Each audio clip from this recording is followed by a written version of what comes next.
Estamos iniciando mais um programa Cidadania e Serviço Público, um programa da Federação das Entidades de Servidores Públicos do Estado de São Paulo, FESPESP. No nosso programa de hoje, vamos conversar com Gaspar Bissolotti Neto, presidente da ASPAL, que é a Associação dos Servidores Aposentados e Pensionistas da Assembleia Legislativa do Estado de São Paulo, e também diretor de imprensa da FENALE, que é a Federação Nacional dos Legislativos Estaduais. Mauro Rodrigues Pinto, diretor da AOGESP, Associação dos Oficiais de Justiça do Estado de São Paulo. E Michel Iório Gonçalves, presidente da ASSOJUBES, Associação de Base dos Trabalhadores do Judiciário do Estado de São Paulo. Voltamos já já.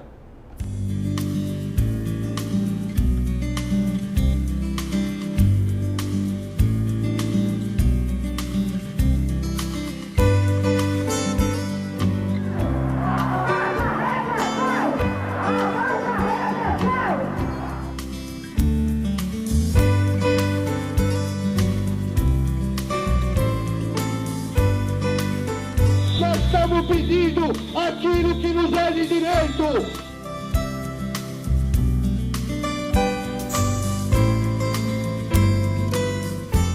Estamos de volta com o programa Cidadania e Serviço Público. E hoje, conversando com Gaspar Bissolotti Neto, da ASPAL e da FENALE, Mauro Rodrigues Pinto, da AOGESP, e Michel Iório Gonçalves, da ASSOJUBES. Gaspar, queria começar com você, porque vocês terão agora mais um congresso, é o 37º congresso da FENALE. É um congresso muito importante que os servidores, os representantes dos servidores dos legislativos estaduais do Brasil fazem todo ano. E agora vai acontecer em João Pessoa, Paraíba, né? Isso. Queria que você falasse já sobre isso. Nós teremos nosso 37º encontro. O tema é Previdência, né? Previdência e o servidor público, Previdência e o serviço público, porque é o tema do momento, né? Nós temos que discutir seriamente a questão da Previdência. Não adianta a gente discutir o ano que vem quando ela já está sendo aprovada. Tem que discutir agora para pegar os parâmetros, ver as estratégias, ver como nós devemos nos portar na questão da Previdência, da reforma da Previdência. É a terceira que tem nessa geração, né? Veio a primeira em 98, a segunda em 2003 e vem agora, deve ser a reforma das reformas, porque arrasa tudo, pelo que a gente tem visto aí e o que nós devemos discutir. Nesse encontro, teremos aí um dia inteiro discutindo a Previdência. Também discutiremos a questão da dívida pública, que é muito importante, a auditoria da dívida pública, e ainda o rescaldo aí da 241, né, que já deve estar sendo votado no Senado na mesma época. Essa 241 que é também outro saco de maldade aí, que vem prejudicar não só o servidor, mas todos os servidores públicos. Toda a população, né? Desculpa, toda a população será altamente prejudicada na questão da saúde, educação, segurança. Vem aí muita coisa ruim com essa 241 também. Agora na Paraíba, nós teremos o nosso encontro normal, né? Porque a gente faz 2 encontros por ano. Esse não é um congresso eleitoral, nem reforma estatutária, nem nada. É um encontro normal de debates. Teremos aí a questão da Previdência, a questão das leis. E aí nós temos um trâmite normal nosso, que tem o famoso pinga-fogo, que é onde as entidades levam os problemas e as soluções de cada estado, né? Como que está a questão do servidor, quais os serviços que as entidades prestam a esses servidores. Então a gente faz um diagnóstico de como está cada estado. Então, teremos também a aprovação de moções, as discussões internas, uma Assembleia Geral de aprovação para analisar a filiação oficial à pública central do servidor e também a nossa confederação, que será, a partir de agora, que era a Confeleges, agora será a CONACAT, que ela foi ampliada para as entidades e categorias típicas de Estado. E eu acho que será um grande encontro, muitas entidades já confirmadas, E vamos aí, né? Teremos a nossa tradicional Carta de João Pessoa, onde a gente elenca todas as questões, todas as nossas lutas, né? E eu acho que será um encontro bem produtivo e importante para todos os nossos servidores. Traremos o resultado depois para o programa que gosta. Teremos um programa até que a gente possa fazer sobre o resultado lá. A gente sempre faz, né? Um programa sobre os resultados da FENALI, que eu acho muito importante. Traremos até aí, quem sabe, o presidente aí, João Moreira, para falar a respeito. Agora, eu quero começar conversando com os três. Nós acabamos de ter eleições municipais, muitos eleitos em primeiro turno, mas agora, mais recente, os eleitos do segundo turno. Eu queria ouvir vocês sobre o Brasil após essas eleições. Eu poderia começar? Então é o seguinte, entendo que esse segundo turno foi um caso assim bem atípico, que nós tivemos uma abstenção assim tamanha, votos brancos e nulos, que em alguns casos até superaram até o número de votos dos eleitos hoje, né? Então realmente nós podemos dizer que nós vamos ter assim um novo quadro político. Esse quadro político, assim, novos partidos, assim como os partidos que estavam antigamente aí no poder, tiveram um decréscimo. Nós tivemos um partido aí chamado PT, que não conseguiu aquele número esperado.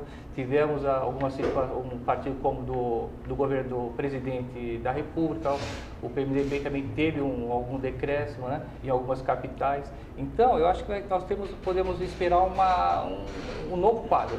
E um quadro, digamos assim, positivo em termos de gestão. Tá bom?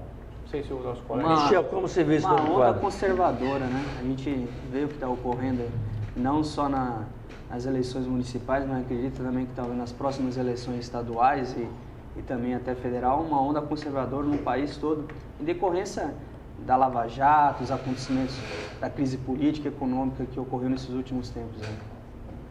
Gaspar. Nós temos aí a onda sul agora. Vamos ver o que vem, né?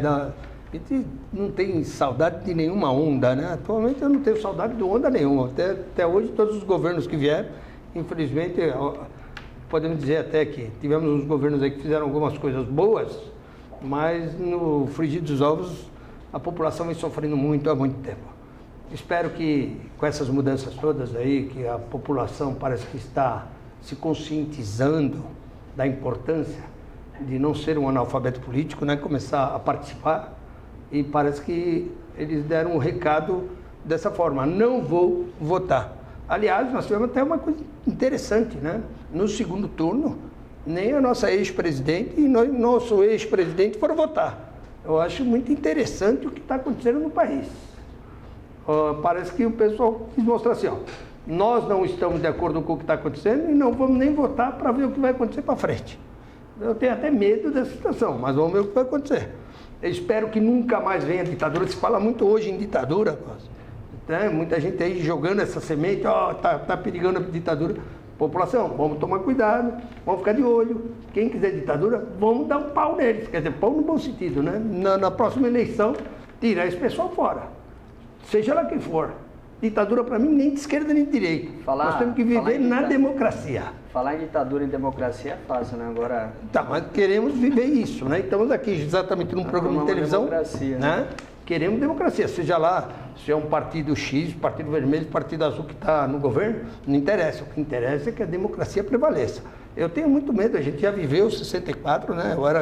Tinha 14 anos na época. 13 para 14 anos. Eu sei que o nosso... E sofremos, né? Então é o seguinte, reportando um pouquinho ao primeiro turno, e falando em segundo turno, agora em primeiro turno, nós queríamos enfatizar em termos da votação proporcional para vereadores. Nós tivemos, a nossa categoria teve três vereadores eleitos no interior de São Paulo. O número não é tão grande, mas realmente pôde levar um bom começo. Um início de que realmente as câmaras precisam ter servidores públicos das entidades. Quais cidades? Quem são? São oficiais de justiça. As cidades. Algumas cidades. Eu não lembro agora, mas nós temos em Franca, tivemos em Ribeirão, Ribeirão, não sei se foi Ribeirão, temos também um funcionário público lá, né? É o ente eleito do judiciário, né? Então, realmente, a parte proporcional, não majoritária, proporcional, realmente tivemos já um... E prefeito, mas vai ter um prefeito também. Posso trazer depois aí para vocês aí para... Olha, só aproveitando o gancho, por causa que ele está falando aí em servidor público candidato, fica aqui um apelo, né, aos nossos servidores públicos aí, que se filiem a partidos e que na próxima eleição, em 2018, né, nós tenhamos candidatos a servidores públicos, fazer a nossa bancada. Então aí os evangélicos dando um banho na gente, né? Eles já falam em 2018 ter 150 deputados. 150 deputados federais. Acabam E de nós, eleger um servidores prefeito públicos, para uma grande não temos cidade. 3, 4. Acabam de eleger um prefeito para uma grande cidade. Nós temos que apelar ao deputado Arnaldo Faria de Sá, que nem servidor público é, e que vai lá nos defender, né? E se não fosse ele, nós já teríamos nos ferrado muito mais, né? Ele, o Major Olímpio, alguns aí, o Ivan Valente, alguns deputados aí que nos defendem realmente. Agora, nós temos que ter a nossa bancada, pessoal. Nós temos que ter os nossos líderes. Não adianta falar assim, ele é servidor, vai ficar melhor que eu. Não, ele é servidor e vai me ajudar a crescer, vai ajudar a população a ter melhor serviço público de qualidade. Porque estão acabando com o serviço público, vão terceirizar tudo, vão pegar tudo em comissionado aí e nós vamos para o beleléu. Ou a gente elege uma bancada que vai defender o serviço público, ou o país vai ficar Gaspar, eu queria até colocar, numa das reformas da Previdência, que acho que você até participou na época de um caminho lá de conversa com os deputados na Câmara Federal, um dos deputados... Marqueselli, né? Deputado Marqueselli. Estava na sala. Estava lá na sala, fomos conversar com ele e ele disse que até apoiava algumas coisas que ele estava colocando. Dava senha, dava café, dava tudo. Isso, mas que ele ia votar com o governo, porque ele representava os citricultores. Exatamente. E perguntou e colocou para a gente... queriam a reforma. Escuta, vocês têm muito mais servidores que citricultores. Cadê a bancada de vocês? Michel, o que você pensa disso? Não, eu vou mais além até falar. A gente precisa de representantes não só que defendam só o servidor público, mas a classe trabalhadora em geral, né? Porque quanto mais que a gente acaba dividindo o trabalhador em servidor público e trabalhador na iniciativa privada, e quem acaba perdendo somos todos nós, né? A gente vê agora com essas medidas aí que o Temer vem tomando, ela vem sendo tomada não só para o servidor público, mas também a classe dos trabalhadores em geral. Então, eu acho que o momento agora é de união, de unidade da classe trabalhadora. Então, tanto da iniciativa privada como o servidor público agora tem que se juntar, porque os ataques estão vindo a galope aí, a cada dia é uma notícia nova e é uma medida contra os trabalhadores. Eu queria colocar uma coisinha também, com algum cuidado aí, porque o Paulinho da Força, deputado federal, o Paulinho da Força, aonde temos sindicatos de servidores inscritos na Força Sindical, o Paulinho da Força acabou descendo o pau no servidor contra público, nós dentro de 4 anos. E dizendo que todos têm que virar trabalhadores, ganhar salário mínimo mesmo, baixar tudo, etc. e tal. Você fazendo o contrário até do que você está dizendo. Como é que nós vamos trabalhar isso? Eu vou aproveitar até, o Michel levantou uma coisa interessante. Nós lutamos até agora por uma PEC, que se chama PEC 555, que era a PEC para acabar com a cobrança da contribuição previdenciária do aposentado. Servidor público. Servidor público. Que é o único que paga. Agora eles vão criar também para os outros, né? Sim, mas até agora... Bom, mas o importante... Aí, Michel, nós tivemos aí um requerimento assinado por líderes de todos os partidos para que o presidente da época, o Henrique Alves, colocasse em votação. E um ex-presidente de uma central de trabalhadores, que era líder do governo, assinou e retirou essa assinatura porque o partido obrigou na época. E, sabe, é isso que acaba dando uma divisão. Quer dizer, ele foi presidente de uma central, o deputado Vicentinho. É isso aí, é público, né? Não é que eu estou inventando aqui, ou que você... É público. E ele retirou a assinatura dele. Pressão do governo da época, que era o governo dos trabalhadores. Por isso que eu falo, eu estou com medo de qualquer governo, seja ele qual for. Eu já não acredito mais muito em governo, eu acredito no povo. Quem sabe o povo consegue pôr os governos no eixo. mas está muito difícil. Nossa situação, saiu um governo que tinha, né, que era dos trabalhadores, que tinha força popular, e cujo vice hoje é o presidente, quer dizer, não podemos esquecer isso também, foi eleita a mesma chapa, né, são forças diferentes, mas eu acho que os partidos agora têm que começar a pensar numa coisa. Na hora de fazer chapa, para ir para candidato a presidente da República, a governador, não pensar só no tempo de televisão, não. Pensar na governabilidade. Pensar na condição ideológica. Não, eles ficam aí nessa briguinha, tem 10 minutos de televisão aqui, mais 10 minutos aqui, vamos lá, vamos casar, e o casamento deu no que deu. Nós que estamos sofrendo com a ruptura. Então, nós temos que tomar muito cuidado dos nossos servidores, né? Eu não quero divisão entre servidores e trabalhadores, não quero isso, acho que os trabalhadores em geral têm que ter uma bancada forte e unidas com uma bancada de servidores. Nós temos, quando eu falo em bancada de servidor, porque o servidor conhece a sua situação. No programa anterior aí, falaram, o servidor não tem fundo de garantia. O servidor paga 11% sobre o total de seus vencimentos. O servidor paga a contribuição depois de aposentado. Então ele tem uma situação diferente, né? Então, olha, queremos uma bancada de servidor sim, e uma bancada de trabalhador em geral. Se nós tivermos 300 dos 513 compromissados com o trabalhador em geral, inclusive com os servidores, isso é uma maravilha. O Mário quer falar, mas eu gostaria de acrescentar nisso tudo uma coisa importante para o nosso telespectador. Tanto a nossa federação, as nossas entidades, como a nossa central, a Pública Central do Servidor, ela está preocupada não só em beneficiar o servidor, mas está preocupada na administração, na própria administração do Estado, porque mais importante que tudo é o cidadão, que é o que paga impostos, que é o salário do servidor, e que é o que recebe das mãos do servidor o direito que o cidadão tem na Constituição. Mário. Então, aproveitando o gancho que você me deu aqui, é o A555. Nós temos ela prontinha para votar em plenário. Por que não é votado? Porque tem que ter um acordo de líderes. Enquanto não houver um acordo de líderes, o presidente não coloca. Quer dizer que está faltando, então, uma bancada de servidor lá naquele legislativo, naquela Câmara. Lógico. Então, nós temos que fazer essa rede aqui, essa rede de base, essa rede estadual que nós precisamos ter. Então, escolher realmente os candidatos que seja realmente comprometido com a categoria de funcionalismo público, que realmente seja ele do judiciário, saúde, educação, segurança pública, transporte, seja qual for, mas realmente pessoa comprometida. Aí sim nós vamos conseguir movimentar toda aquela... Os evangélicos estão dando um banho nesse... Ou até não servidores, mas que entendam o que é o serviço público. Correto. Sim, claro. Temos aí o exemplo da... Mas aí estamos falando aí, para as próximas eleições também, em reformulação política dos partidos. Michel, já ouviu falar disso? O que você imagina que possa acontecer numa reforma política? Uma reforma política?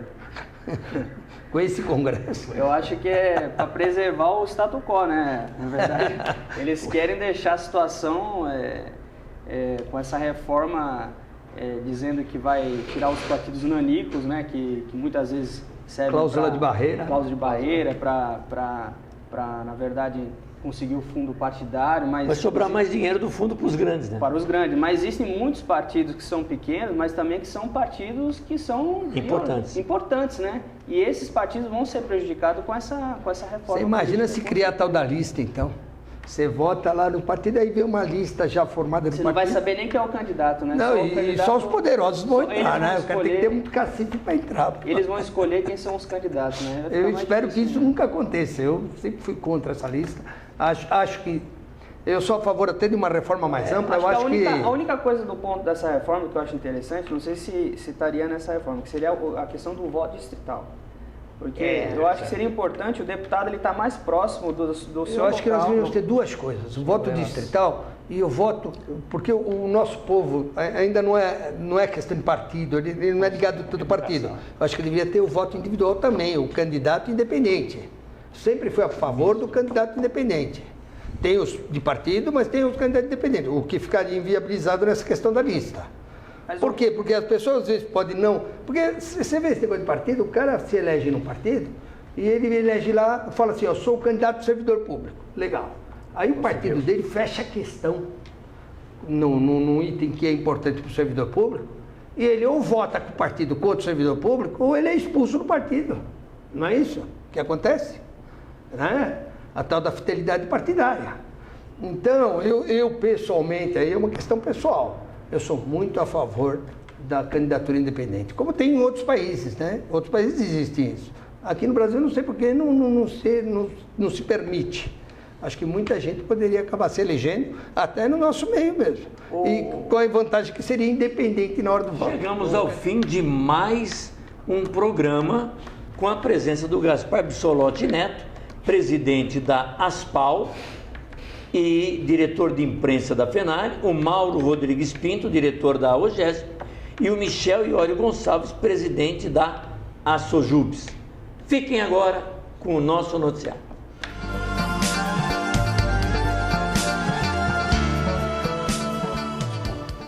E agora as principais notícias que interessam a você, servidor público. Durante o segundo encontro das instituições de assistência aos servidores públicos, realizado entre os dias 8 e 9 de novembro na cidade de Belém, capital do Pará, foi instituído o Conselho Nacional de Entidades de Saúde dos Servidores Públicos, o CONESP, representando 3 estados nas 5 regiões do país. O objetivo é concentrar os interesses comuns dos órgãos de assistência médica aos servidores, permitir o intercâmbio de experiências, além do desenvolvimento de protocolos comuns e apoio e orientação em questões jurídicas. Para o superintendente do Instituto de Assistência Médica ao Servidor Público Estadual aqui de São Paulo e presidente eleito do CONESP, Dr. Latife Abrão Júnior, a nova entidade fortalece a relação entre os institutos e permite a discussão da qualidade de assistência de forma bem abrangente. Segundo ele, abre aspas, o Conselho foi criado para atender as demandas em comum e direcionar soluções que beneficiem diretamente os servidores que utilizam os sistemas no país. Fecha aspas. O presidente do Instituto de Assistência aos Servidores do Pará, o IASEP, e vice-presidente do Conselho, Iris Gama, destacou que a nova entidade será um importante instrumento de apoio, principalmente na valorização da assistência. E o presidente do Instituto de Assistência dos Servidores Públicos de Goiás, o IPASGO, e primeiro secretário do CONESP, Antônio Taveira Neto, agendou a primeira reunião do Conselho para o primeiro trimestre do próximo ano de 2017 em Goiânia, capital de Goiás. A FENARE, Federação Nacional dos Servidores dos Poderes Legislativo Federal, estaduais e do Distrito Federal, presidida por João Moreira, do Sindicato dos Servidores da Assembleia Legislativa do Mato Grosso do Sul, realizará na próxima semana, de 23 a 25 de novembro, o seu 37º Encontro Nacional em João Pessoa, capital da Paraíba, contando com o apoio do Sindicato dos Servidores e da própria Assembleia Local. O tema do encontro é Reforma na Previdência no Serviço Público e a abertura solene será realizada no plenário da Assembleia Legislativa, no próximo dia 23, quarta-feira, a partir das 9h30 da manhã, seguida do painel Conjuntura Política no Brasil. Ainda na manhã do dia 23, será formada uma comissão para a elaboração da Carta de João Pessoa e terá início o tradicional pinga-fogo, quando os representantes das entidades fazem um relato da situação funcional dos servidores de cada estado. No final do dia, haverá reunião da diretoria executiva e do Conselho Fiscal. No segundo dia do encontro, na quinta-feira, dia 24, os trabalhos terão também início às 9 horas com a palestra sobre o tema Dívida Pública versus Auditoria Cidadã, seguida de debate. No período da tarde, a discussão será em torno do tema Reforma da Previdência no Serviço Público e outras iniciativas que ameaçam direitos dos servidores, seguida de discussão sobre a proposta de emenda à Constituição, a PEC 55/2016, em tramitação no Senado Federal, a antiga PEC 241/2016, recentemente aprovada na Câmara dos Deputados, e que trata do teto de gasto da União nos próximos 20 anos e que tramita, como já disse, no Senado Federal. No último dia do encontro, na sexta-feira, dia 25, também às 9 horas, terá início a reunião do Conselho de Representantes, com a aprovação da ata da última reunião, a aprovação da carta de João Pessoa, que será um documento com base em tudo aquilo que foi discutido durante o encontro, relatório de atividades, prestação de contas, proposta de orçamento para 2017, a aprovação de moções, registro do Ministério do Trabalho e do Emprego, contribuição sindical, projeto atuação jurídica da FENALE, projeto parcerias e convênio de medicamentos, o DPSP. Às 17 horas, 5 da tarde, em primeira chamada, haverá uma Assembleia Geral Extraordinária para analisar a filiação à Confederação e à Central Sindical. E o encerramento está previsto para o final do dia, às 18h30, com a entrega de certificados. Cidadania e Serviço Público há 17 anos no ar, quase 18, sempre em defesa de tudo aquilo que interessa a você, cidadão, a você, servidor, e você já sabe. Você liga para nós no 11 31 04 38 36, manda suas mensagens para o nosso correio eletrônico fespesp@fespesp.org.br, visita o nosso site no www.fespesp.org.br e também nos acompanha nas redes sociais Facebook, Instagram e Twitter, sempre procurando por Federação Fespesp. Em relação ao programa de TV, você já sabe, você pode acompanhar todos os domingos a partir das 9 da noite no site da TV aberta e aí assistir em qualquer lugar do mundo, e depois no arquivo que nós mantemos na internet no bit.ly/TV Fespesp, que é o canal da Fespesp no YouTube, e aí você vai poder voltar a assistir o programa Cidadania e Serviço Público quantas vezes quiser, em qualquer lugar do mundo. Uma boa semana a todos e até o próximo programa.